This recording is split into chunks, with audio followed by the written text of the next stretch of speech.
Assalamualaikum warahmatullahi wabarakatuh. Waalaikumsalam warahmatullahi wabarakatuh. Saudara sekalian, pada kesempatan kali ini kita akan membahas tentang infrastruktur mutu sebagai lanjutan dari diskusi-diskusi kita sebelumnya. Dan pada kesempatan ini saya akan mengawali tentang terkait dengan pilar standarisasi. Sebenarnya, pilar standarisasi itu ada 3. Ya. Pilar standarisasi itu ada yang disebut dengan penilaian kesesuaian, ada metrologi, dan ada standarisasi. Nah, baik penilaian kesesuaian, standarisasi, metrologi atau dalam ini adalah pilar standar ini sangat dibutuhkan baik oleh dunia usaha maupun oleh masyarakat. Nah, kepentingan masyarakat itu terdiri dari kepentingan aspek kesehatan, keamanan lingkungan, kesejahteraan ekonomi, perlindungan konsumen, maupun peraturan perundang-undangan. Nah, untuk kepentingan usaha sendiri itu menyangkut perdagangan, mutu, keuntungan dari proses yang dilakukan di industri, kemudian manufaktur, proses distribusi, pengadaan, ya, kemudian kontrak dan lain sebagainya. Ini adalah terkait dengan hubungan antara pilar-pilar standarisasi dengan kepentingan dunia usaha maupun kepentingan masyarakat. Jadi masyarakat juga butuh, kemudian dunia usaha atau dunia industri juga sangat membutuhkan akan 3 hal ini. Baik itu penilaian kesesuaian, metrologi, dan standarisasi. Untuk melakukan penilaian maka butuh standarisasi. Untuk melakukan metrologi juga butuh standarisasi. Nah, apa itu penilaian kesesuaian? Ya, penilaian kesesuaian. Penilaian kesesuaian menurut ISO IC 17000 ya, tahun 2004 itu yang dimaksud dengan penilaian kesesuaian adalah pernyataan bahwa suatu produk, proses, sistem, personil, atau lembaga telah memenuhi persyaratan tertentu yang dapat mencakup kegiatan pengujian, inspeksi, sertifikasi, serta akreditasi lembaga penilaian kesesuaian. Ya, jadi kalau kita cermati bersama-sama dari definisi ini, maka kita bisa melihat ya bahwa yang berhubungan dengan penilaian kesesuaian itu menyakup berbagai macam hal, baik itu produknya yang harus dinilai kesesuaiannya, apakah itu prosesnya, apakah itu sistemnya, ataukah itu orangnya atau personilnya, ya. Kalau dalam konteks misalkan analis kimia, berarti apakah analis kimianya, personil sebagai seorang analis kimianya, atau lembaganya misalkan. Kalau lembaganya berarti misalkan kalau kaitannya dengan bidang ilmu kita gitu ya, ilmu analisis kimia, itu misalkan laboratoriumnya. Laboratoriumnya kira-kira sudah dinilai enggak, sudah memenuhi standar-standar yang ditetapkan enggak gitu. Nah, ini kan maka kegiatannya menjadi banyak. Kalau misalkan tadi disebutkan banyak hal ya, ada pengujian, ada inspeksi, sertifikasi maupun akreditasi. Adapun sifat dari pelaksanaan penilaian kesesuaian itu secara umum sifatnya itu voluntary ya, secara umum sifatnya voluntary. Apa itu voluntary? Voluntary itu sukarela ya, sukarela. Tidak wajib gitu. Jadi penerapan standar atau penerapan penilaian kesesuaian itu secara umum prinsipnya itu adalah sukarela. Walaupun kemudian di dalam praktek beberapa hal terkait dengan penilaian kesesuaian juga ada yang sifatnya mandatori atau sifatnya wajib ya. Beberapa yang sifatnya wajib nanti akan kita lihat misalkan di dalam produk-produk yang tadi sesuai dengan kepentingan atau kebutuhan masyarakat, berhubungan dengan kesehatan, berhubungan dengan keamanan, dan lain sebagainya. Itu ada beberapa hal yang memangnya sifatnya wajib atau sifatnya mandatori. Nah, praktek penilaian kesesuaian, jadi untuk praktek penilaian kesesuaian ini terbagi oleh 3 pihak. Ada yang disebut dengan pihak pertama, ada yang disebut dengan pihak kedua, ada yang disebut dengan pihak ketiga. Nah, pihak pertama ini produsen. Ya, kalau kita konteks misalkan bicara produk, itu kan bicara produk, itu pihak pertama itu produsennya. Jadi misalkan produsen atau dalam ini industri menilai kualitas produknya itu sudah baik atau belum, berkualitas atau tidak, memenuhi baku mutu atau tidak. Itu praktek itu dilakukan oleh pihak pertama gitu. Nah, kemudian terkait dengan produk bisa juga bahwa yang melakukan penilaian adalah pihak keduanya pelanggan, konsumen. Jadi yang melakukan penilaian itu adalah konsumennya, ya pelanggannya. Kemudian yang berikutnya adalah pihak ketiga.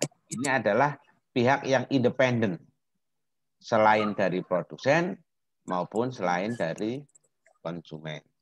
Nah, ini sekali lagi bahwa proses penilaian kesesuaian itu banyak hal. Tadi contoh misalkan kalau dalam konteks penilaian kesesuaian terhadap personil misalkan, terhadap terhadap orangnya sebagai analis kimia misalkan. Analis kimia ini kan diuji keahliannya, uji kompetensinya itu bisa dilakukan oleh pihak pertama, oleh pihak kedua maupun pihak ketiga ya. Misalkan kalau seorang analis kimia seperti saudara sekalian gitu ya, saudara sekalian, ini kan sedang belajar di Universitas Islam Indonesia. Maka ketika nanti akan diakui sebagai seorang ahli analis kimia misalkan, atau seorang yang ahli dalam bidang pengujian gravimetri, volumetri, ya, atau mungkin dalam bidang validasi metode pengujian, itu ada proses namanya uji kompetensi. Proses uji kompetensi itu dilakukan oleh pihak pertama juga. Kalau teman-teman, kalau saudara sekalian masih mahasiswa, maka dilakukan oleh pihak pertama, dalam ini oleh perguruan tingginya kalau oleh mahasiswa. Nah, perguruan tingginya melalui apa? Melalui lembaga sertifikasi profesi yang ada di perguruan tinggi. Contoh kalau di Universitas Islam Indonesia ini sudah memiliki lembaga sertifikasi profesi UII ya. Ini adalah lembaga sertifikasi profesi pihak pertama. Nah, itu. Kemudian ada juga lembaga sertifikasi profesi pihak kedua. Lembaga sertifikasi profesi pihak kedua adalah lembaga sertifikasi profesi yang kepentingan terkait dengan uji kompetensi ini digunakan oleh industri atau instansi gitu ya, untuk misalkan kepentingan industri. Contoh misalkan begini, contoh. Di LSP atau lembaga sertifikasi profesi Kentucky Fried Chicken misalkan ya, di Indonesia itu ada namanya LSP Kentucky Fried Chicken. Ini kan mengolah atau kemudian melakukan, dia kan punya banyak tenaga ya, tenaga karyawan dan sebagainya. Karyawan misalkan yang akan direkrut oleh LSP Kentucky Fried Chicken tadi, dia harus ikut uji kompetensi di LSP-nya KFC atau di LSP-nya Kentucky Fried Chicken gitu. Artinya dia ada untuk apa? Untuk memasok tenaga kerja. Memasok tenaga kerja yang ada di Kentucky Fried Chicken misalkan. Atau misalkan ada sebuah instansi gitu ya, ada sebuah instansi yang yang memang misalkan atau perusahaan memproduksi kain batik. Kain batik ini harus dibuat oleh orang-orang yang ahli, orang-orang yang ahli membuat batik. Nah, kemudian industri batik ini untuk bisa mendapatkan orang-orang yang ahli, maka dilakukan uji kompetensi, ya, dilakukan uji kompetensi oleh pabrik batiknya sendiri atau industri batiknya sendiri untuk orang-orang yang misalkan mensuplai kain batiknya. Dia harus dikerjakan oleh orang-orang yang ahli. Nah, itu juga disebut dengan lembaga sertifikasi profesi pihak kedua. Nah, sedang adapun lembaga sertifikasi profesi pihak ketiga ini adalah lembaga sertifikasi yang sifatnya independen, ya, tidak ada berhubungan dengan lembaga sertifikasi profesi pihak pertama atau lembaga sertifikasi profesi pihak kedua, ya. Dalam bidang laboratorium misalkan itu ada namanya lembaga sertifikasi profesi tenaga laboratorium penguji Indonesia atau yang disingkat dengan TELAPI. Ini adalah lembaga yang independen dan masih banyak lagi sebenarnya beberapa lembaga sertifikasi profesi yang non bidang kita, ya, tidak bidang laboratorium, mungkin ada yang bidang kesehatan, ada yang bidang konstruksi dan lain sebagainya. Nah, norma yang ada di dalam penilaian kesesuaian itu yang pertama adalah kompeten. Jadi menilai terhadap kompetensi sesuatu, ya. Apakah itu kompetensi seseorang, apakah itu kompetensi lembaganya gitu. Lembaganya juga bisa dinyatakan kompeten apabila lembaganya itu sudah mengikuti proses penilaian kesesuaian. Melalui apa? Melalui kegiatan yang namanya akreditasi. Misalkan kalau kita di laboratorium, ya, laboratorium bidang kimia misalkan.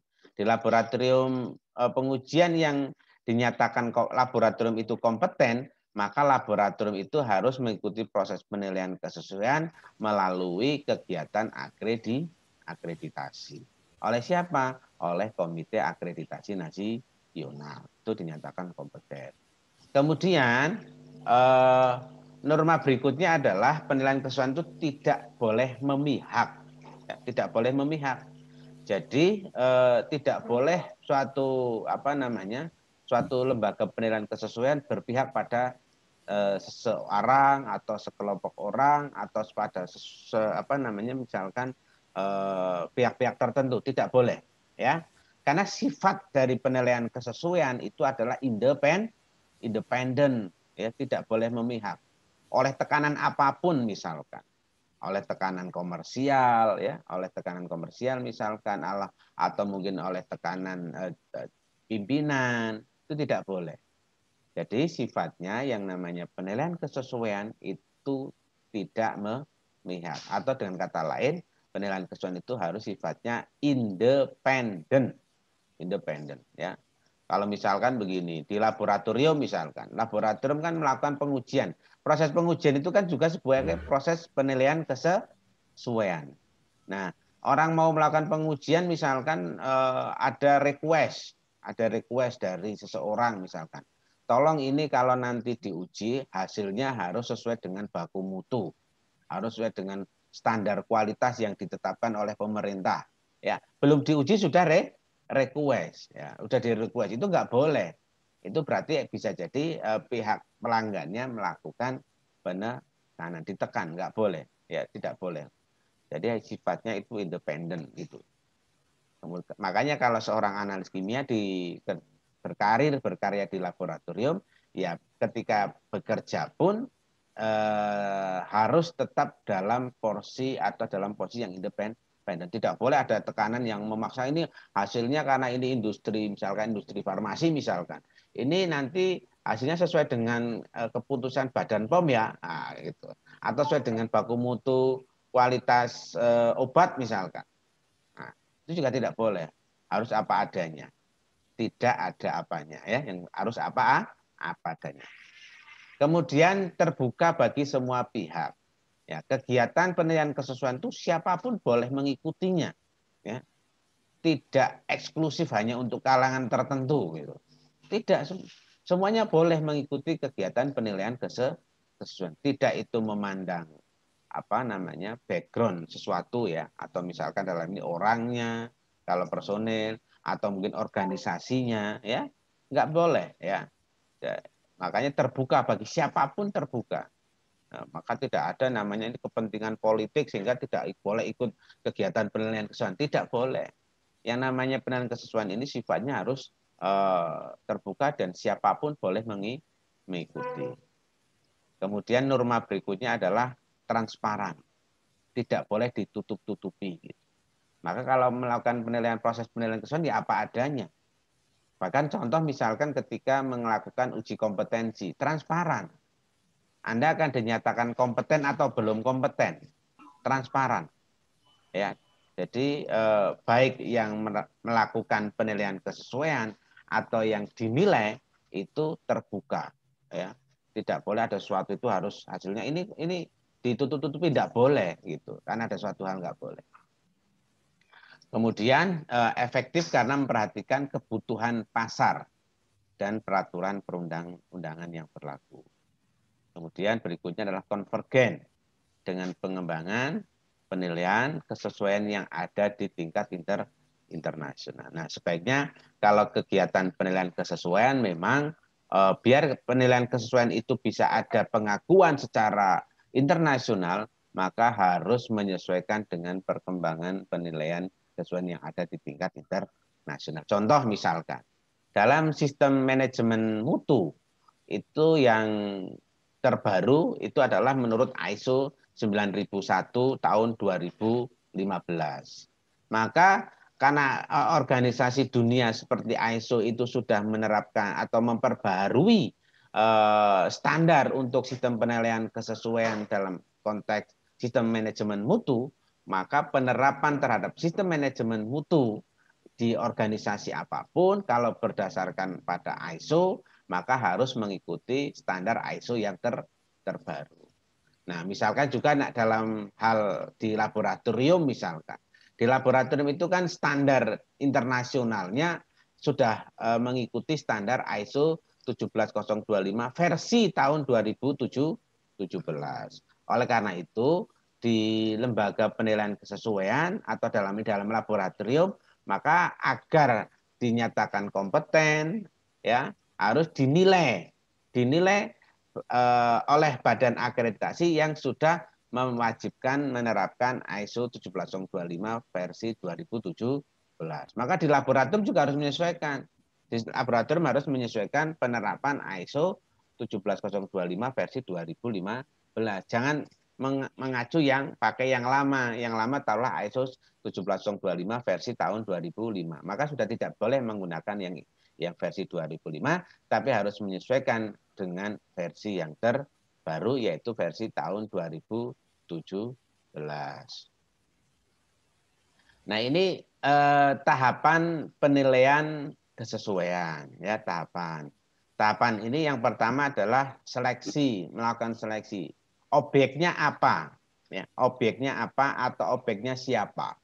Objeknya apakah itu produk, ya, apakah itu proses, apakah itu personil, ya, orang, ataukah itu lembaganya. Itu namanya objeknya. Jadi yang dinilai, pertanyaan yang dipilih pertama adalah apakah dia itu tadi produk misalkan air minum, ya kan, air minum dalam kemasan AMDK ya. Itu sebuah produk atau mungkin sepeda ya, sepeda itu juga harus dinilai, itu harus ada proses bahwa sepeda itu memiliki standar yang bagus atau tidak, dia harus ada proses penilaian kesesuaiannya. Nah, kemudian setelah itu tahap determinasi, ya, tahap determinasi. Nah, ini kalau sudah tahap determinasi dia akan spesifik lagi, lingkup dan metodenya, ya. Dia akan masuk pada lingkup dan metode, ya. Misalkan kalau kita sudah memilih laboratorium misalkan, laboratorium yang akan diakreditasi itu nanti lingkup di dalam proses kegiatan akreditasi dia sebagai laboratorium apa? Oh, sebagai laboratorium pengujian. Oh, laboratorium pengujian apa? Misalkan, oh lebih spesifik lagi, misalkan laboratorium pengujian untuk air limbah, misalkan. Itu lingkupnya, ya. Maka kemudian setelah lingkupnya begitu, nanti akan ada metode penilaian kesesuaian. Bagaimana cara melakukan metode penilaian kesesuaian. Kemudian pada tahap berikutnya adalah setelah ada kegiatan metode.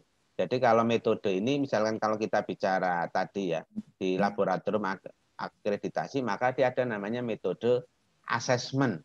Ya, assessment. Assessment itu metode ke apa namanya melakukan kegiatan penilaian ya, langsung melihat misalkan sebuah proses yang dilakukan itu sudah memenuhi persyaratan atau tidak. Dalam kegiatan asesmen itu ada namanya asesor. Asesor itu adalah tugasnya melakukan penilaian. Ya, misalkan kalau kita konteksnya tadi laboratorium, maka ada asesor yang tugasnya menilai sistem manajemen yang ada di laboratorium. Setelah itu ada kegiatan review. Review ini ya satu proses untuk menuju penetapan. Jadi review ini biasanya sebelum selesai dinyatakan misalkan ini sesuai atau tidak, maka ada kegiatan review. Contoh misalkan kalau di dalam konteks laboratorium yang akan diakreditasi, review ini dilakukan oleh satu komite teknis yang dibuat oleh komite akreditasi nasional. Jadi satu panitia khusus, panitia khusus diminta untuk melakukan review atau meninjau ulang hasilnya. Apakah ini sudah layak atau belum? Ya. Nah, atau misalnya setelah dilakukan review atau dilakukan kaji ulang, kemudian ditetapkan. Ya. Kalau misalnya dalam konteks tadi laboratorium, apakah laboratorium ini akreditasi atau tidak terakreditasi? Ya, itu dalam konteks misalkan kita bicara lembaganya. Kalau tadi misalkan produknya, ya, pada produknya penetapannya misalkan produk ini boleh menggunakan logo SNI atau tidak. Kalau dalam konteks orangnya nanti akhirnya orang ini dinyatakan kompeten atau ahli atau tidak, dan seterusnya itu tahap menyimpulkan. Nah, kebijakan di dalam penilaian kesesuaian itu adalah yang pertama, penilaian kesesuaian itu harus berbasis kompetensi. Ya. Penilaian kesesuaian itu harus berbasis pada kompetensi. Yang kedua, prosedur penilaian kesesuaian mengacu kepada prosedur internasional. Ya. Jadi prosedurnya harus mengacu pada prosedur yang secara internasional.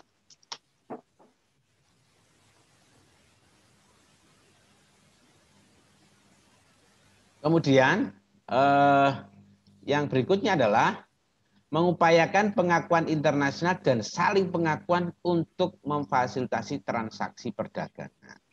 Jadi kalau misalkan begini, dalam konteks di laboratorium misalkan, di dalam konteks laboratorium, maka hasil ujinya bagaimana sebuah hasil pengujian itu juga yang dilakukan misalkan di Indonesia juga bisa diakui misalkan di negara-negara lain.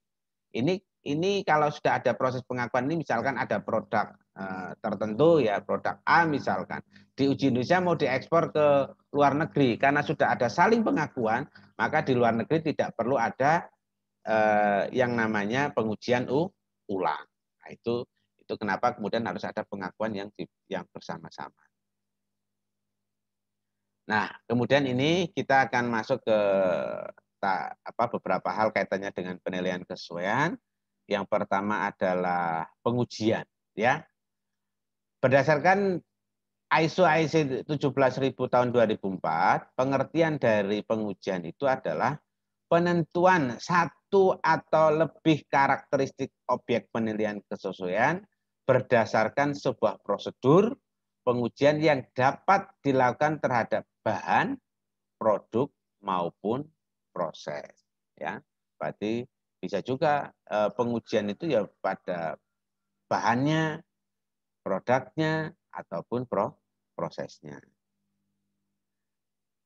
Nah, contoh pengujian ini kalau di laboratorium, ya kalau yang bidang kita, ini misalkan di laboratorium pengujian dan kalibrasi menggunakan standar ISO IC 17025. Ya, ini berisi tentang persyaratan umum untuk laboratorium pengujian ya dan laboratorium kalibrasi. Kemudian penerapan pengujian juga misalkan di laboratorium medis. Di laboratorium medis ini menggunakan standar ISO 15189. Ini juga pengujian ya, baik di laboratorium yang mengacu pada ISO 17025 atau ISO 15189, ini sama-sama satu proses kegiatan pengujian. Nah, penggunaan hasil pengujian, produsen untuk memastikan produk memiliki karakteristik yang dikehendaki oleh pasar. Jadi ketika produsen mau melakukan kegiatan pengujian, itu tujuannya agar produk yang dihasilkan oleh produsen ini sesuai dengan yang dibutuhkan oleh pasar. Pasar menginginkan apa?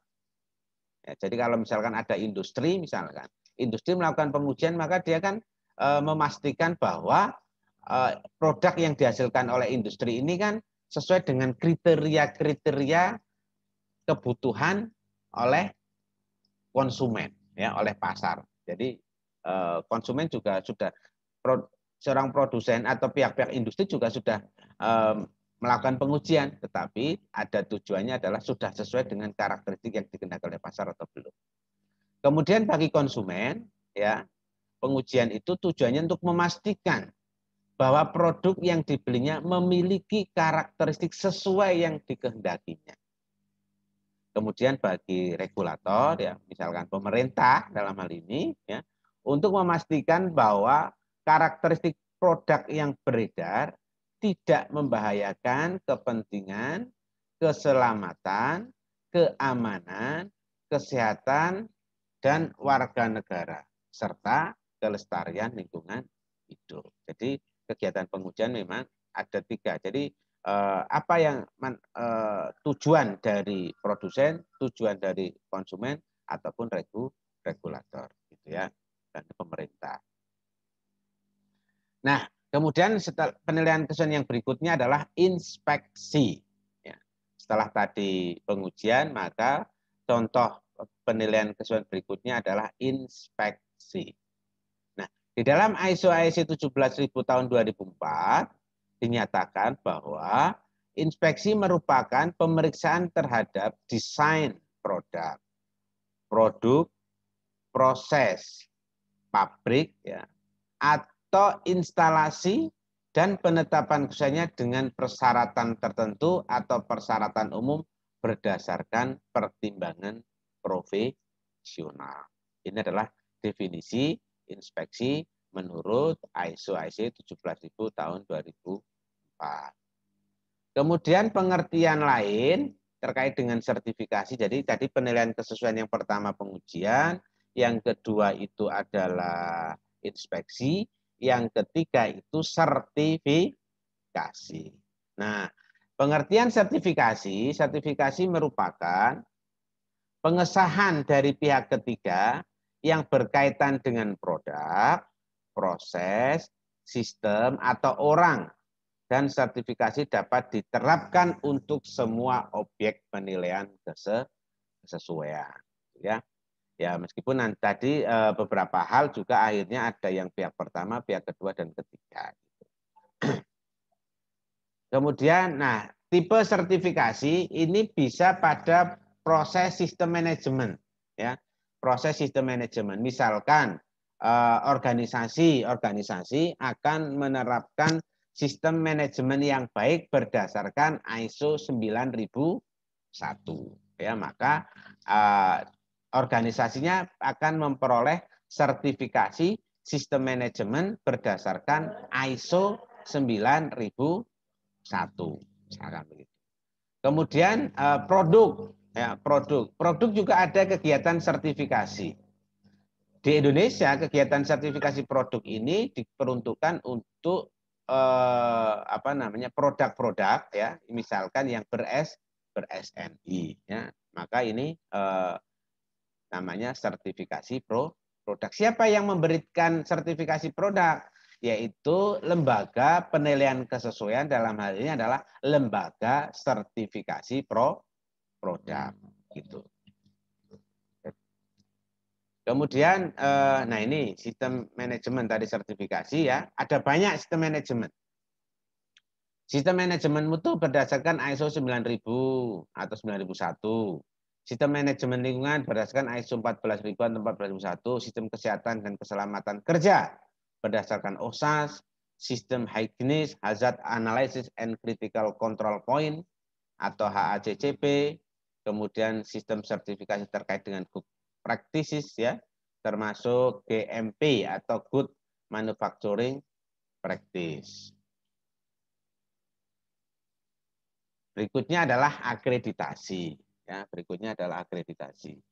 Akreditasi berdasarkan definisi di ISO 17000 tahun 2004, yaitu pengesahan dari pihak ketiga terkait dengan lembaga penilaian kesesuaian yang memberikan pernyataan formal kompetensinya untuk melaksanakan kegiatan penilaian kesesuaian tertentu. Ya. Jadi kalau misalkan ini lembaga, kalau kita bicara akreditasi berarti lembaganya. Ya. Kalau sertifikasi bisa prosesnya, bisa orangnya, gitu ya, bisa produknya. Tetapi kalau kita bicara akreditasi berarti apa? Lembaganya. Lembaganya itu yang diakreditasi. Kalau kita di bidang laboratorium, maka laboratoriumnya. Jadi lembaga sebagai laboratorium. Misalkan kalau di kampus Universitas Islam Indonesia sudah ada beberapa laboratorium yang terakreditasi oleh Komite Akreditasi Nasional. Nah, ini sistem penilaian kesesuaian ya yang ada di Komite Akreditasi Nasional. Jadi kalau kita cermati, saudara sekalian, tadi kan ada tiga sistem penilaian kesesuaian Indonesia yang berada di Komite Akreditasi Nasional. Ya, Komite Akreditasi Nasional sendiri juga sudah sudah dilakukan penilaian, ya, berdasarkan penerapannya di ISO IC 17011. Nah, ini kalau di Komite Akreditasi Nasional ada untuk akreditasi lembaga sertifikasi, ya. Ada untuk akreditasi lembaga sertifikasi, ada untuk akreditasi laboratorium, dan ada juga untuk akreditasi lembaga inspeksi, ya. Jadi ada diakreditasi lembaganya, yang diakreditasi adalah lembaganya. Ada lembaga sertifikasi, ada laboratorium, ada inspeksi. Nah, untuk sertifikasi ini juga macam-macam. Misalkan ini lembaga sertifikasi personil. Maka satu lembaga sertifikasi personil harus sudah menerapkan ISO IC 17024. Ya. Jadi misalkan ada lembaga sertifikasi profesi, misalkan ya, lembaga sertifikasi profesi Universitas Islam Indonesia misalkan saja. Ya, atau mungkin suatu saat teman-teman mau membuat lembaga sertifikasi profesi sendiri, ya, organisasinya, punya organisasi atau punya perusahaan mau membuat lembaga sertifikasi profesi, maka harus mengenal dan menerapkan ISO IC 17024. Ada sertifikasi sistem mutu. Ini juga ada ISO-nya, ya. ISO 9001 sekarang begitu. Kemudian ada sertifikasi produk, ada sertifikasi sistem manajemen, ada sertifikasi sistem HACCP. Ya. Masing-masing lembaga penilaian kesesuaian ini akan mengeluarkan sertifikat. Ya, sertifikat. Jadi kalau misalkan sertifikasi personil, maka dia akan mengeluarkan sertifikat kompetensi personil. Jadi orang ahlinya, ya, sebagai ahlinya. Jadi misalkan orang sebagai ahli bidang analisis kromatografi misalkan. Berarti itu dikeluarkan oleh lembaga sertifikasi personil. Kemudian sertifikat sistem mutu misalkan. Lembaganya akan mengeluarkan sertifikat misalkan penerapan ISO 9001 gitu. Kemudian sertifikasi produk di Indonesia, lembaga penilaian kesesuaiannya dalam ini adalah lembaga sertifikasi produknya akan mengeluarkan sertifikat standar produk, mungkin menggunakan logo pemberian logo SNI, ya. Kemudian ada juga sistem manajemen lingkungan juga akan memberikan sertifikat telah menerapkan ISO 14000. Kemudian sertifikat untuk sistem HACCP dan seterusnya, ya. Nah, termasuk di laboratorium, ya, baik laboratorium kalibrasi atau laboratorium medik, maka laboratorium kalibrasi, laboratorium pengujian ataupun laboratorium medis itu akan mengeluarkan sertifikat hasil pengujian atau kalibrasi. Kalau laboratorium pengujian, maka produk akhirnya adalah sertifikat hasil pengujian. Kalau laboratorium kalibrasi, maka yang dikeluarkan adalah sertifikat kalibrasi. Ya, termasuk yang terakhir adalah lembaga inspeksi. Lembaga inspeksi juga akan mengeluarkan sertifikat hasil inspeksinya, ya, berdasarkan persyaratan-persyaratan yang sudah ditetapkan di ISO 17020 di dalam lembaga inspeksi, ya. Nah, demikian saudara-saudara penjelasan saya terkait dengan infrastruktur mutu. Jadi infrastruktur mutu kan berarti tadi ada standarisasi, kemudian ada ada penilaian kesesuaian, dan satu lagi adalah metrologi. Mungkin terkait dengan metrologi akan kita diskusikan di lain kesempatan, ya. Dari saya mungkin sementara itu dulu, dan nanti kita bisa lanjutkan dengan kegiatan diskusi.